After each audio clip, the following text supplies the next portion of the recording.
রমজানে কেউ মারা গেলে দাফন দেরি করলে কি গুনাহ হবে?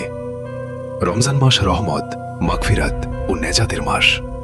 অনেকেই মনে করেন রমজানে কেউ মারা গেলে হয়তো বিশেষ কোনো সময় পর্যন্ত অপেক্ষা করবেন, অথবা দুঃসাহসী সময় পর্যন্ত অপেক্ষা করতে হবে, বা দাফন বিলম্ব করা ভালো।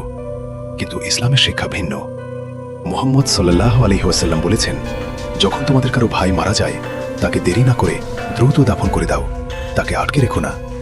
এই হাদিস থেকে আমরা বুঝতে পারি, মৃত্যুর পর দাফন বিলম্ব করা ইসলামে পছন্দনীয় নয়, বরং দ্রুত গোসল, কাফন, জানাজা ও দাফনের ব্যবস্থা করা সুন্নত।